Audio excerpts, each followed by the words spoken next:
I am standing in the auditorium at Mukwonago High School. Built in 1972, it seats a little bit less than 400 people. When the student population here was only about 900 students, this center fit the needs of the school. However, with a student population now of 1,600, as well as community groups that are often using this space, the space simply does not meet the needs of the school or the community any longer. Of course, as I said, it is built in 1972, which means it has 1972 technology. So a big part, even though the PAC will be a centerpiece of our fine arts renovation, just as an important part of that renovation will be the support or the backstage areas. Let's take a look at those. I'm standing on the stage of Mukwonago High School's auditorium, surrounded by props that will be used in our upcoming musical Mary Poppins. As we look back at this venue, it was built in 1972 and unfortunately has 1972 technologies, especially considering our fly rope system for moving scenes in and out. If you look at the depth of the side stages and the depth of the backstage area, it is very, very confining to modern standards.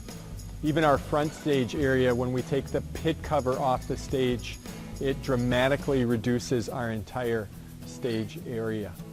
Again, this was a great venue back in 1972, but simply does not have the elements that professional organizations will demand for their performances.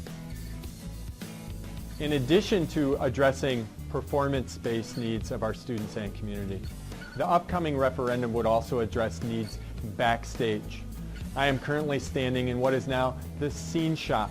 As you can see, it is very, very narrow with little defined working space. With little storage in this area, you've got scenes over in one area of storage, and then a very small area for actually creating the props to use.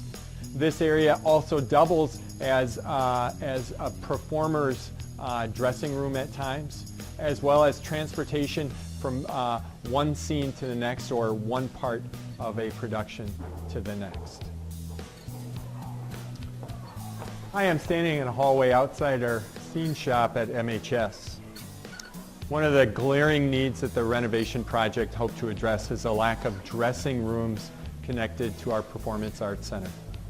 Currently, we have one semi-formal dressing room that actually is within a teacher's classroom. Of course, only one gender can change their clothes at one time, and so often groups or school groups will put up banners or barriers inside the very hall that I'm standing in order to have another dressing room out here. Of course, having male-female dressing rooms would be considered an integral part of any standard performing arts center. I'm standing in the middle of our band and orchestra space here at Mukwonago High School, which would be part of our overall fine arts renovation. As you look at this space, the one thing that really stands out is the risers in the room itself. The idea of risers in music went out years ago for acoustic and safety reasons. These risers also pose an issue when trying to get our bigger pieces of equipment from the practice area to the performance area. Students and staff literally have to carry these pieces down the risers, and they really do not have any acoustical benefit whatsoever. You may also notice some of the practice rooms at the back of this larger room. Those practice rooms really do not, again, serve any acoustical purpose. When someone is in those rooms, the sound bleeds out either into the practice rooms next door to them or in this larger space. And so really, they've become more storage rooms than practice rooms. This space overall really does not meet the needs of today's students. And so that is one reason why we're looking as part of the major fine arts renovation to renovate this space.